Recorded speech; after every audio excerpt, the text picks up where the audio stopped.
හරි ඉතින් අපි දැන් YouTube downloader tool එක හදලා ඉවරයි. ඉතින් මම මේක Termux එකේත් ඔයගොල්ලන්ට run කරලා පෙන්නන්නම්.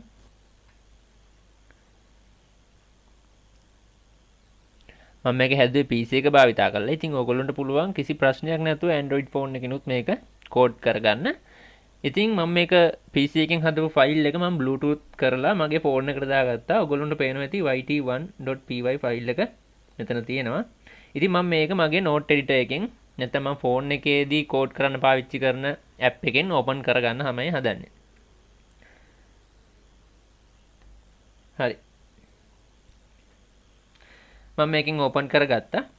ඉතින් මේ program එක ඒ විදිහටම මෙතන තියෙනවා. මේ banner එක නම් චුට්ටක් එහෙම වෙනවා. ඉතින් ෆෝන් එකේ පළලත් එක්ක.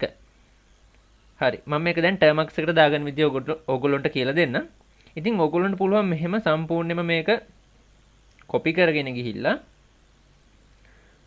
Termux එකේ Termux එකත් open කරගෙන ෆයිල් එකක් හදාගන්න nano 𝗦𝗶.py කියලා. ඔයගොල්ලන්ට කැමති නමක් මේකට දෙන්න පුළුවන් කිසි ප්‍රශ්නයක් නැහැ. මේක ඔයගොල්ලෝගේ tool එක ඔයගොල්ලෝ හැදුවේ. කිසි ප්‍රශ්නයක් නැහැ. මෙතන දීලා enter කරන්න. ඊට පස්සේ Termux එකේ අලුත් ෆයිල් එකක් open වෙනවා. his ෆයිල් එක. ඒ his ෆයිල් එකට ඔයගොල්ලෝ අර copy කරගෙන ආපු code එක paste කරන්න. හරි. code එක paste කරලා තියෙන්නේ. ඔයගොල්ලන්ට පේනවා ඇති. ඊට පස්සේ මේක save කරගන්න ඕන. save කරගන්නේ ctrl එකත් එක්ක x ඔබලා enter කරන්න. ඊට පස්සේ save කරන්නද එපාද කියලා අහනවා. ඊට පස්සේ මෙතන y අකුර දීලා sorry ctrl එකත් එක්ක y අකුර දීලා enter කරන්න. ඊට පස්සේ ඔයගොල්ලොන්ගේ ෆයිල් එක save වෙනවා. දැන් ඔයගොල්ලන්ට පුළුවන් data connection එක on කරලා මේක run වෙනවද කියලා test කරලා බලන්න Termux එකෙත්. හරි අපි බලමු මේක run කරලා. මේක CMD එකේ run කරා වගේ තමයි. ඒ කියන්නේ Windows CMD එකේ run කරපු විදිහටම තමයි run කරන්න තියෙන්නේ. Python 𝗦𝗶.py. හරි. ඒ විදිහටම module එක install කරලා නැහැ කියලා module error එකක් එනවා මෙතන. no module name කියලා.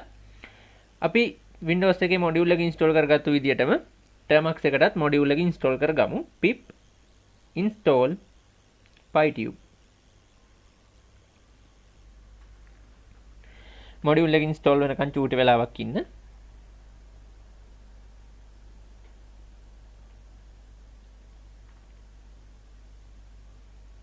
හරි module එක install වුණා. අපි දැන් run කරලා බලමු.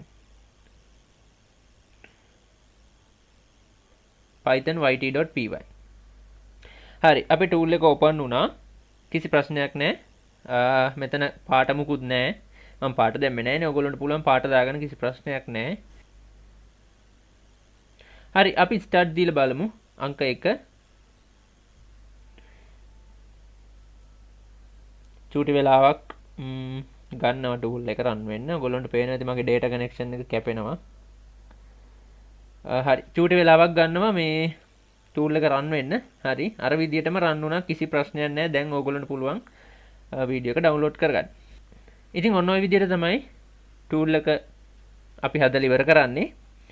ඔයගොල්ලන්ට පුළුවන් ඉතින් මේ tool එක වැඩි දියුණු කරන්න. ඒ දේවල් ඔයගොල්ලෝ කරන්න.